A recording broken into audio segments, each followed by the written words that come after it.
Hello.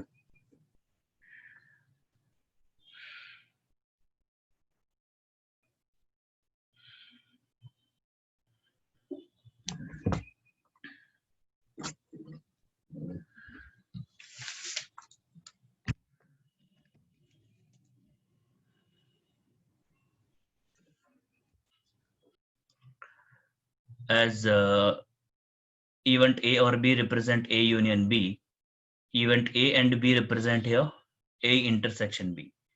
So if you have event A and B, we just represent that as A intersection B. So whatever the common elements we have, we will write that. Event A but not B. This already we have discussed yesterday, but again we thought that we can just recall that once again. So event A but not B means A minus B. A minus B means it is A but not B. Okay, so A minus B denote with event A but not B. So A is included but not B. So A minus B can also be represented as A intersection of B complement, as we have discussed this yesterday. So for example, so consider rolling of a dice and A be the event of prime number. So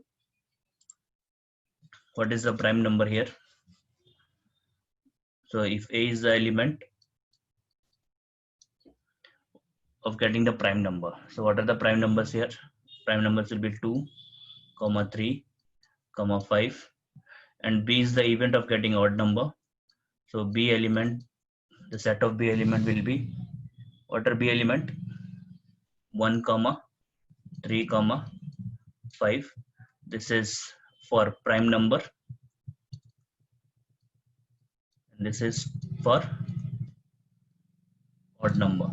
And already we know that the sample space of rolling the dice is 1 to 6. All right, so write the set representing A or B. So how you represent A or B? So A or B, or we also call it as A union B, will be the set of A union B. So you will get 1, you have 2, 3 also is there, but 3 you should not repeat 2 times. 3 will come only 1 time. So 1, 2, 3, and 5. That is your A union B. So what is A and B? A and B will be A intersection B. So what is A intersection B in this case? The common element is 3 and 5. So 3, 5 is the outcome. And then what is A and what is A but not B? So what is A but not B? So this can be represented as A minus B.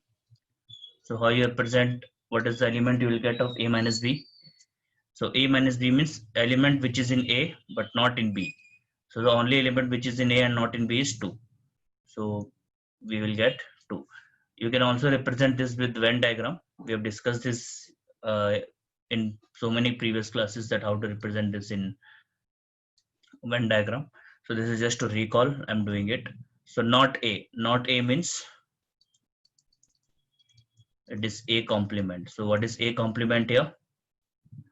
So A complement means the element away from A.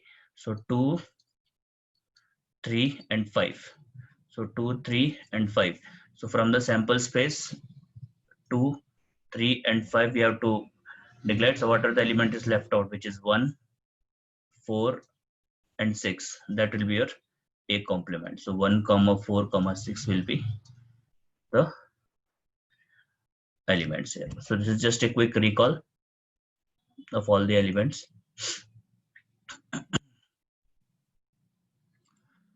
Okay, so this already we have discussed. So let us understand about the mutual exclusive event. This is a very important concept here, because when we move on to the problems, we will be looking at these things quite oftenly, that we have what is mutually exclusive events all about. So mutually exclusive event. So the mutually exclusive event means if I have two events, let's say A and B,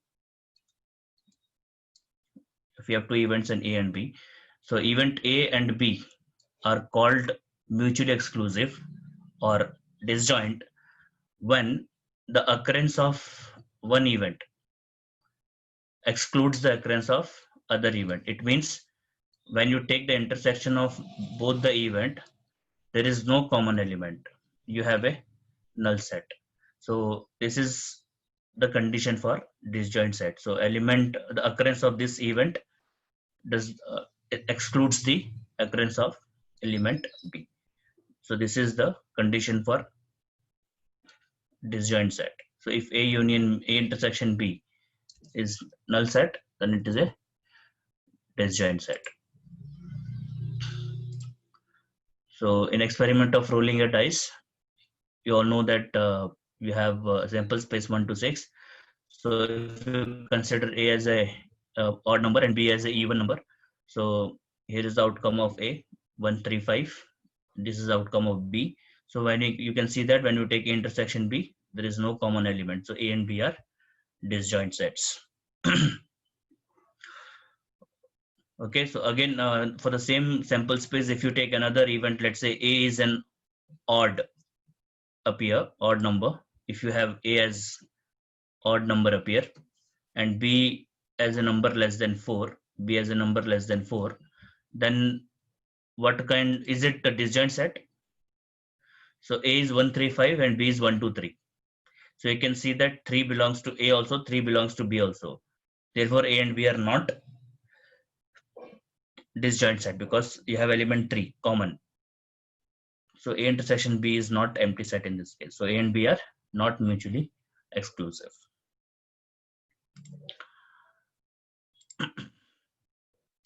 Okay. Exhaustive event. So if you have E1, E2, E3, E4, let's say up to En events, and they're said to be exhaustive if at least one of them should necessarily occur whenever the experiment is performed. So in another way, in another language, if you just take the union of all the events which is occurring, okay, so if it gives you the sample space, complete sample space, you will get the exhaustive event. So let us take this example. So consider throwing a dice. I'm again and again taking the example of coin and dice because majority of the problem we will dealing with the dice and coins. So from the beginning only, I want all of you to be remember with the sample spaces and what kind of events they are. So that is why I'm again and again taking the same examples. So if again, let's say consider the example of dice. So sample space is 1 to 6. So now let us define the following events. So sorry. Okay, so these three events I have defined. A number less than 4, B is the number greater than 2 but less than 5, and C a number less than 4. So what are the outcomes here you will get? So what is the set of A element here? So A will be number less than 4. So number less than 4 is 1, 2, 3 and 4. So set of B element will be a number greater than 2 but less than 5. So greater than 2, so that will be 3, 4 but less than 5, and C will be number greater than 4. So number greater than 4 means 5, 6. So when you take the union of A union B union C, okay, so when you take the combined event, you can see that 1, 2, 3, 4, 1, 2, 3, 4. So 3, 4 is here also, and then you will get 5, 6. So again, you will get entire sample space. So if you get the sample space, entire sample space, then event A, B, C are, these all events A, B, C are mutually or are exhaustive events. They are exhaustive events.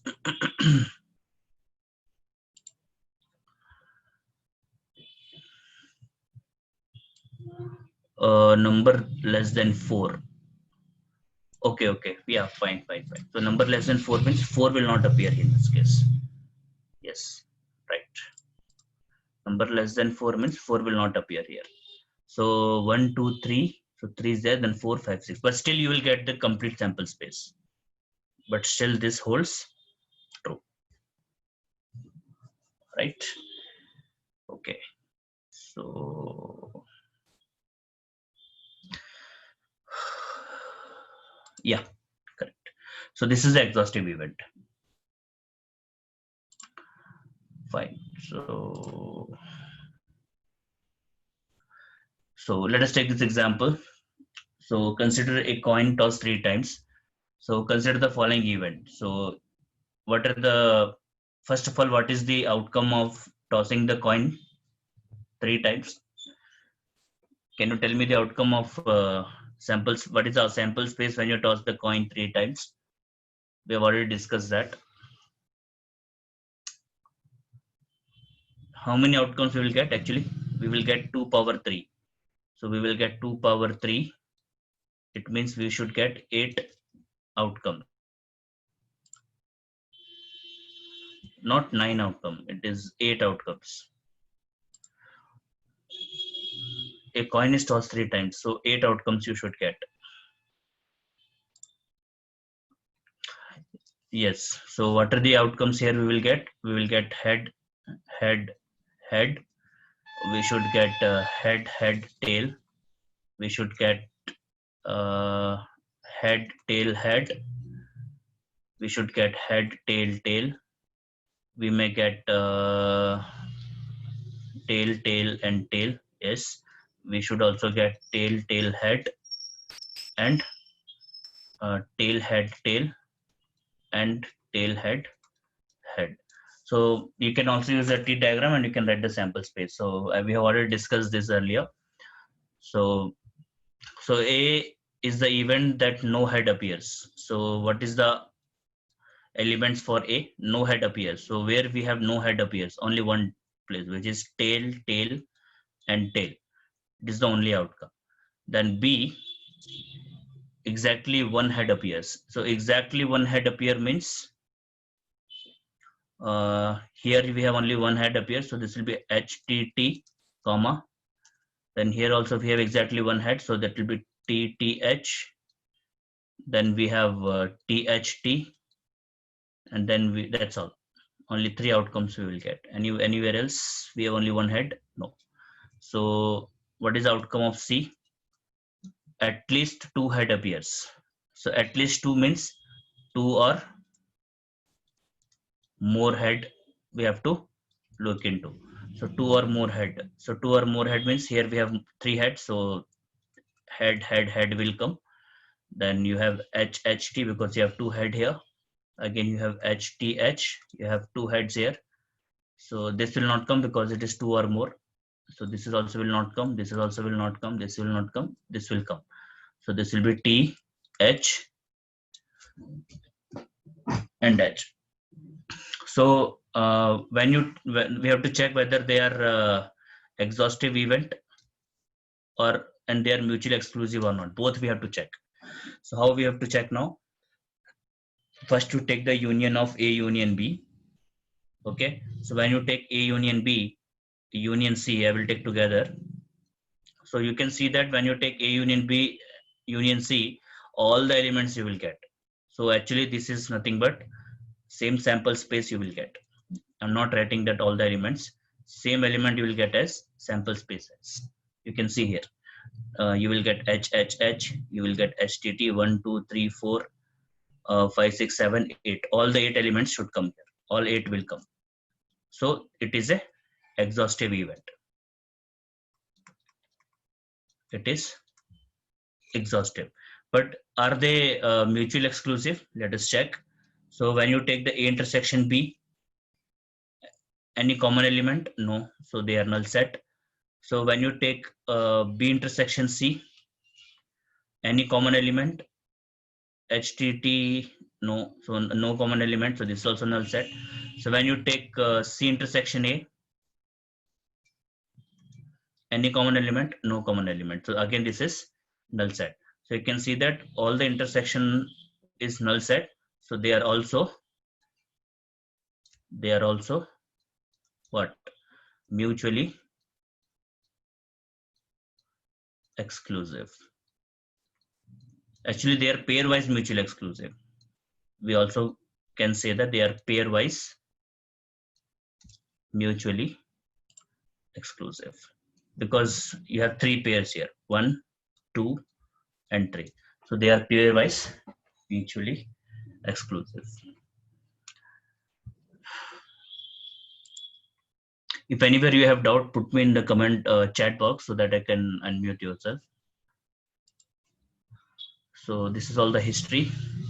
So now types of probability. We have already seen the theoretical approach. We have already seen the experimental approach. Okay.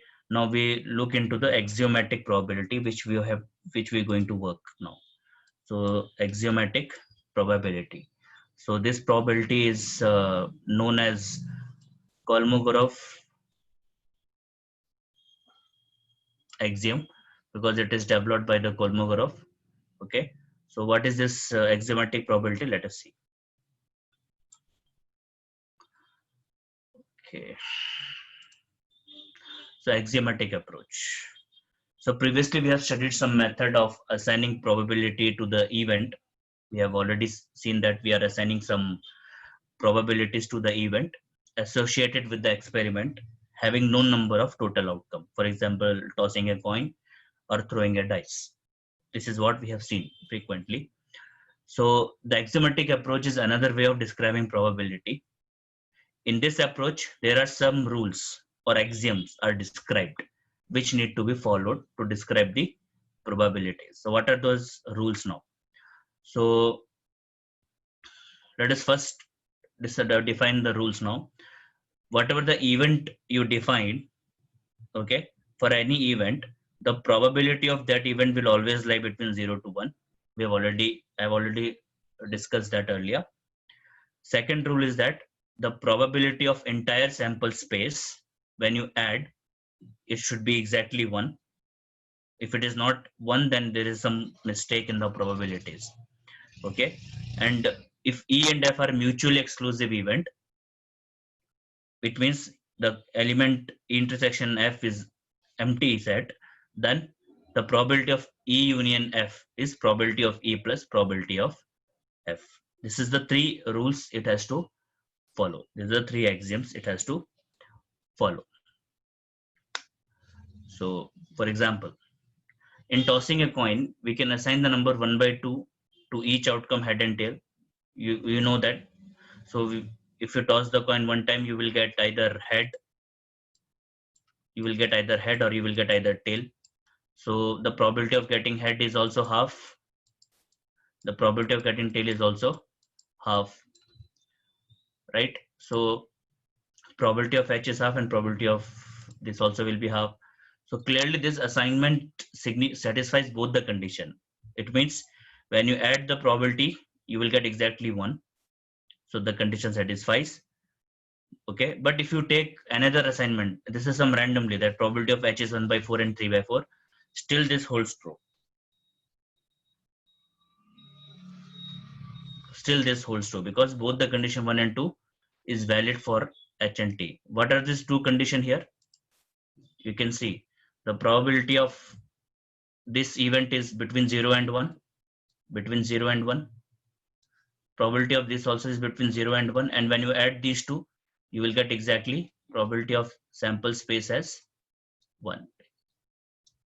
So it is, you take any assignment, it is holding true for axiomatic approach.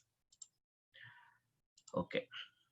So hence we can say that there are many ways to assign the probabilities to the outcome of an experiment. There are many ways, but it should be correct assignment. Okay, let us take this example. Let some sample spaces I have given here. So which is nothing but W1, W2 up to W6. This is the outcome, which having the following probabilities. Okay, so to each outcome. So we have to check whether these outcomes are valid or not. It means it should satisfy the axiomatic rule. So whether all the assignments are good or not. So let us we will check one by one.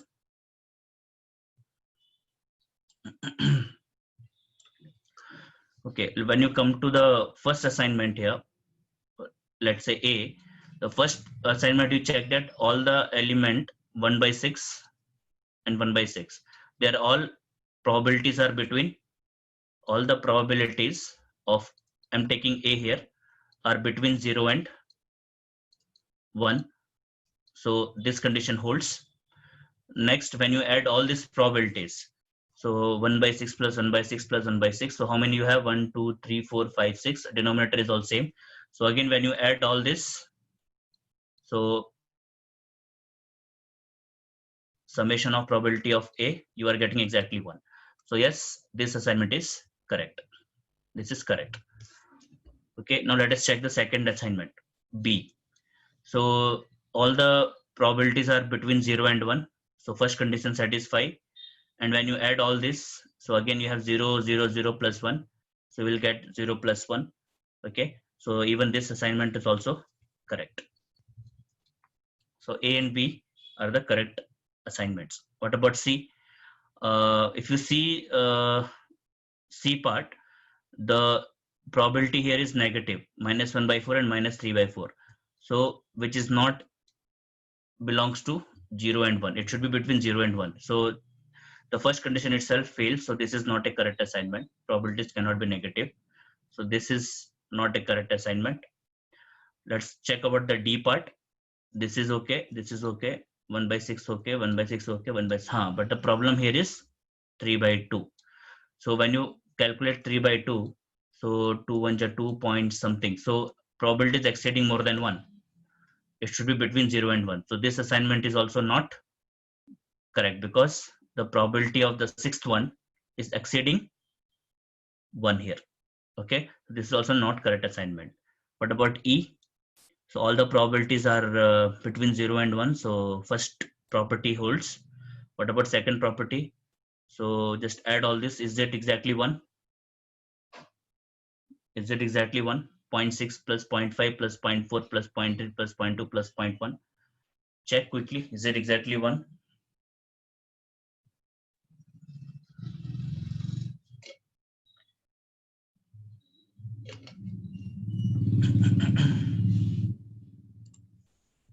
No. What is the value? When you add all this 0.6, 0.4, what is the exact value? Anyway, they are not equal to 1. This is not equal to 1, but what is the value? 2.4. Yes, because the summation, all the addition of the probability is 2.4. This is also not a correct assignment because summation of all should be exactly 1. So this is also not a correct assignment. Only A and B is the correct assignment. So except these two, none of them are correct assignment. So this we have to check by axiomatic approach. So this is the same description I have given here. You can just read it out. So this is some implication of axiom probability, that probability of impossible event is 0. Already you know that. If A complement, then probability of A complement is 1 minus P of A. That is also you know that. So if A and B are two event, then A union B is equal to probability of A plus probability of B minus probability of A intersection B. But here one condition is, if it is mutually exclusive event, if A and B are mutually exclusive event, then this element becomes null set. Then you will get only probability of A plus probability of B. You will not get this part. So we have to make sure that the probability, whatever we are dealing with the event, is mutually exclusive or not. If they are not mutually exclusive, then this formula holds. If it is mutually exclusive, then this formula holds, because this part will become 0. We will discuss this in detail while doing the problem. Okay, now this is what you have to do. Just a quick recall. So let S be a sample space associated with an experiment examining the 3 consecutive pen products by a machine, classified as good, non-defective, and bad defective. So We may get 0, 1, 2 or 3 defective pen.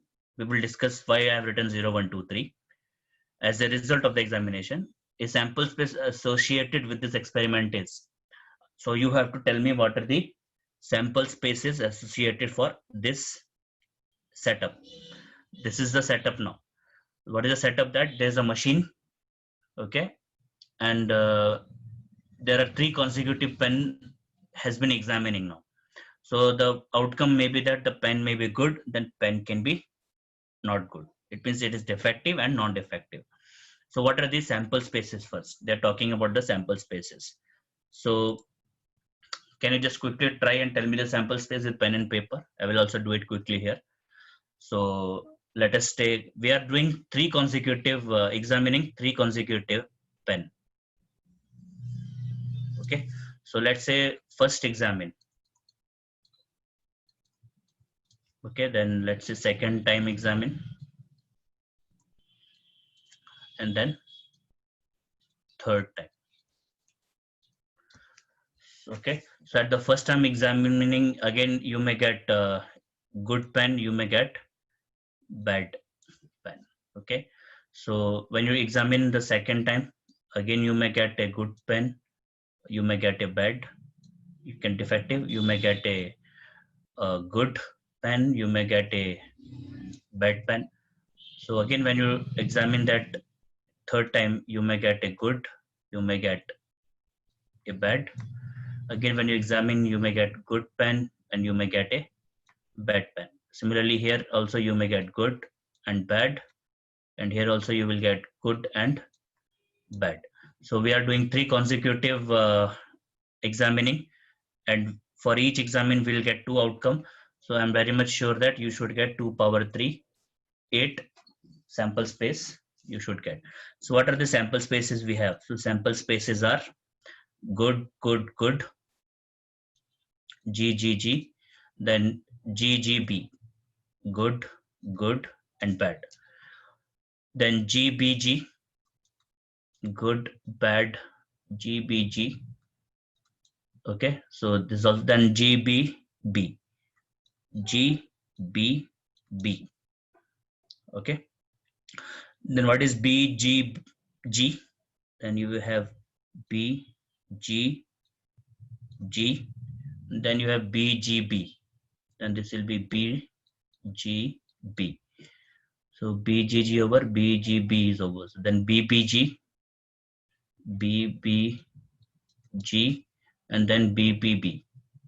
Bad, bad, and bad. So 1, 2, 3, 4, 5, 6, 7, and 8. So 8 outcomes we have got it. Right. Now this is the outcome we have. But we may get 0, 1, 2, or 3 defective pen. How I can say that it is 0, 1, 2, or 3 defective? You see here, how many defective pen here? G represent good, bad represent, B represent bad. So how many defective here? 0 defective. How many defective here? 1 defective. How many defective here? 1. How many defective here? 2. How many defective here? 1. How many defective here is 2. How many defective here? 2. And how many defective here is 3. So you can see that the range of defective pen is between 0, 1, 2, and 3.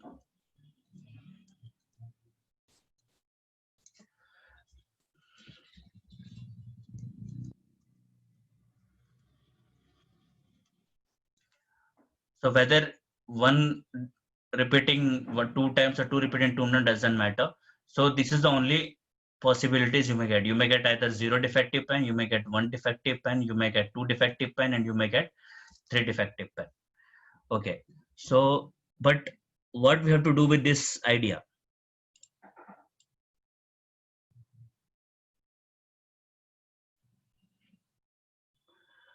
Okay. So now I'm going one step ahead. So what we have to do with this idea? I want to find the probability of at least, let's say, at least 2 defective pen.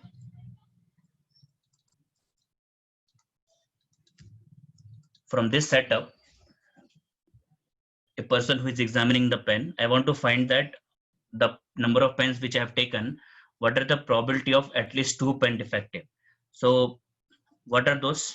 At least 2 pen if defective means 2 or more.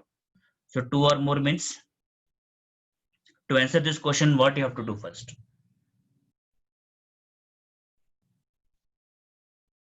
To answer this question, what I have to do first?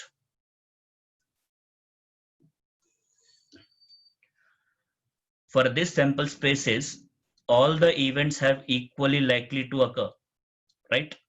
All the events have equally likely chance to occur. So what are the probability of each sample point? This is also 1 by 8. This is also 1 by 8.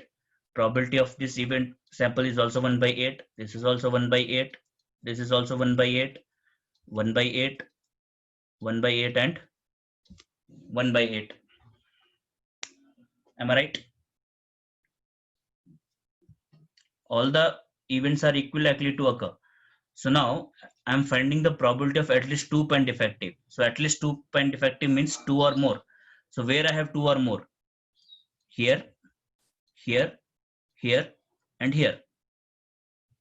So 2 or more. So 2 defective, 2 defective, 2 defective, and 3 defective. So what I have to do? 1 by 8 plus 1 by 8 plus 1 by 8 plus 1 by 8. So 1, 2, 3, 4. So what is the answer here? You will get 4 by 8 as the answer. Right? Okay. What about the probability of no pen defective? What is the probability of no pen defective? Means 0 defective. So where we have 0 defective only here. So what is the probability? Probability will be exactly 1 by 8 because nowhere else we have 0 pen defective. Okay. So let me add one more.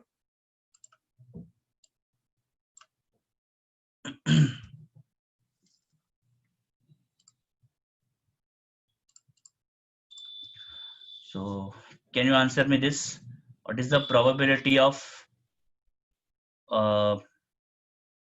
at least 1 pen defective? At least 1 pen defective. Can you answer me this question? At least 1 pen, 1 or more.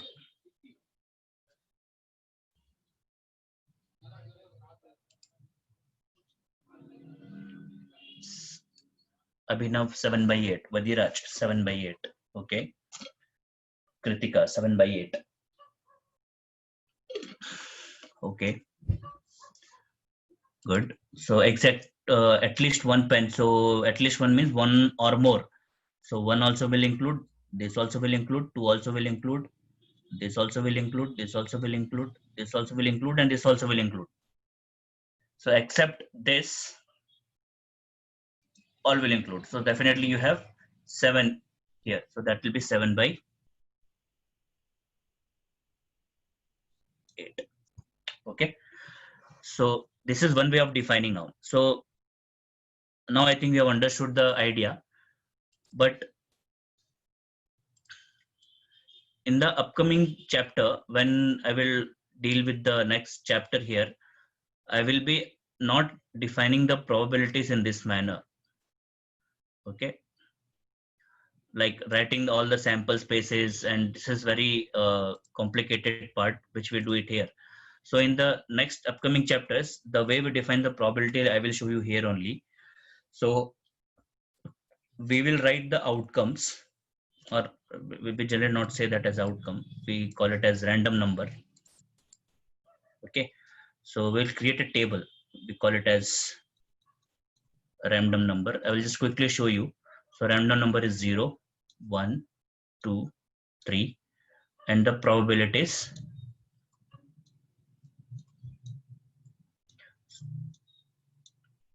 So 0 defective means probability is 1 by 8. 1 defective means 1, 2, 3. So this will be 3 by 8.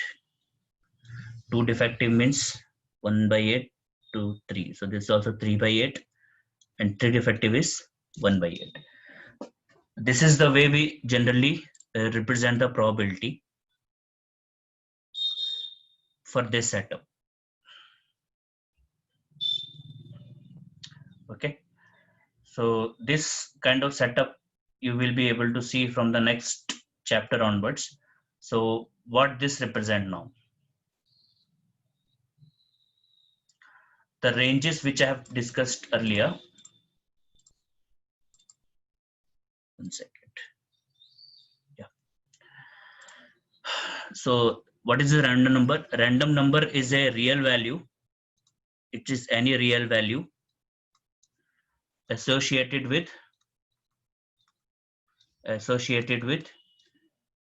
outcome. So as we have seen that we have 0 defective, we have 1 defective, 2 defective, and 3 defective. So whatever the range we have got, that we will write here 0, 1, 2, 3, and the corresponding probabilities we will write here. So when you can see that when you add all the probabilities 3 by 8, 3 by 8, 1 by 8, and 1 by 8, when you add all the probabilities, you will exactly get 1. So 3 plus 3, 6, 1 by 8. It means this assignment, whatever the probabilities you have done, is correct. So from this also we can able to find out any probabilities. If we want to find a probability of at most 2 defective, you can find it from this table itself. What is at most 2 defective? 2 or less. Okay, so what is 2 or less? So you have 0, 1, and 2. So probability will be 3 by 8, 3 by 8, 1 by 2. 3 plus 3, 6, and 7. So like that.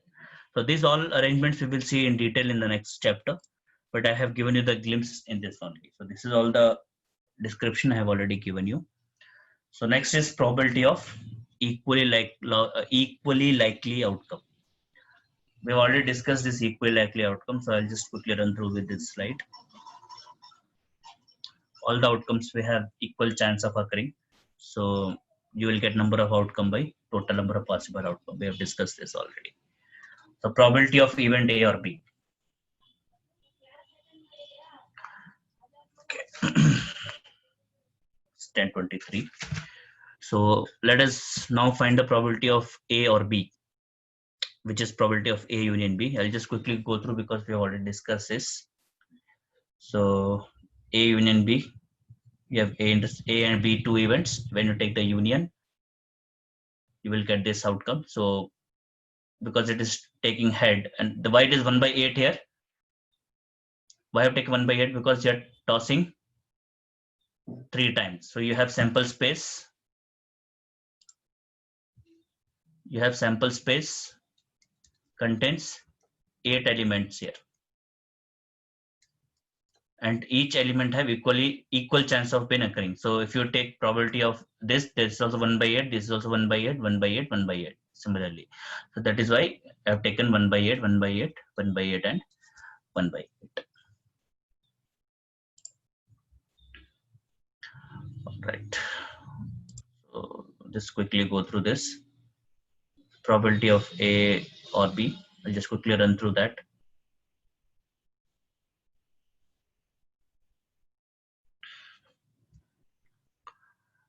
Okay.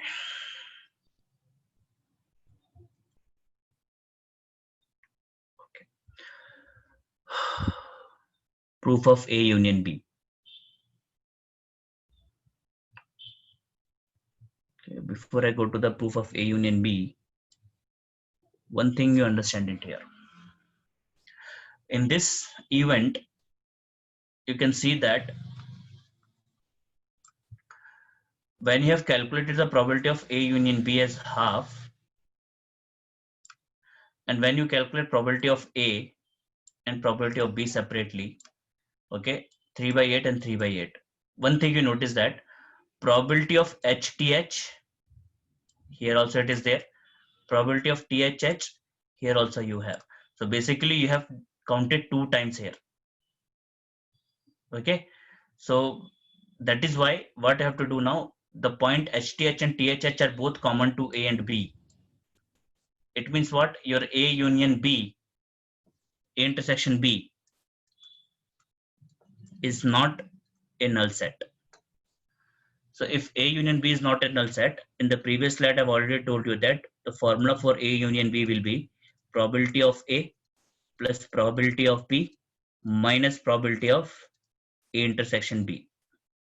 You have to do it because in this case you can see A intersection B, when you take these two elements are common, it means it is not a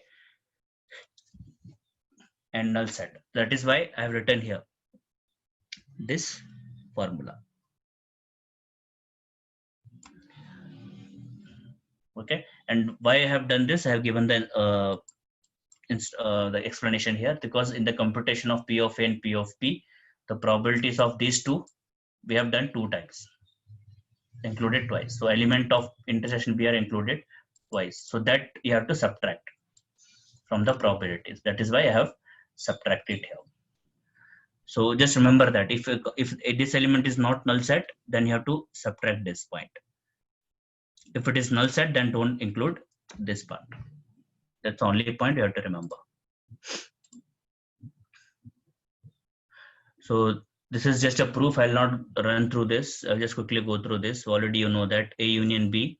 So B is nothing but B minus A. I just substituted B minus A here.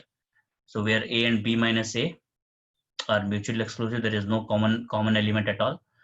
So B element is nothing but A intersection B plus B minus A, these two, right?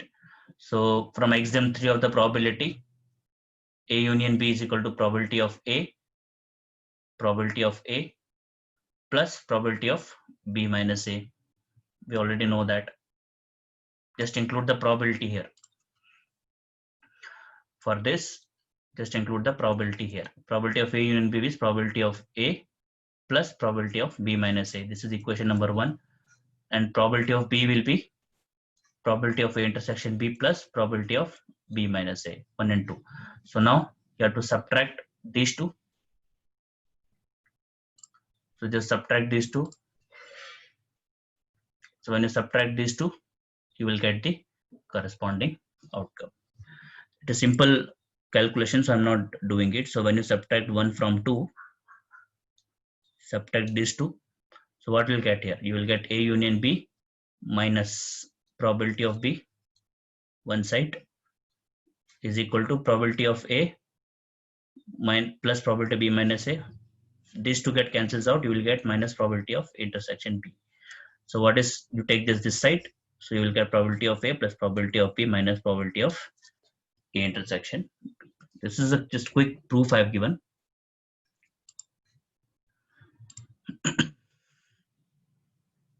So if A and B are disjoint set, as I have told, then this part will not come at all. Then this part will go off. If they are mutually exclusive unit, then only this formula will retain. All right. So this is also probability not A event. We already discussed this enough time. Just I'll quickly go through that. So the only part you have to remember here is that A intersection of A complement is null set. A union of A complement is sample space. Probability of A union A complement is entire probability of sample space. When you add probability of A and probability of A complement, you will get always 1. So A complement means not A. So probability of A complement is 1 minus P of A. We already discussed this enough, so we'll not discuss this again and again. Let's quickly go through that. Okay, so now I have come to the very important part here, probability of independent event. So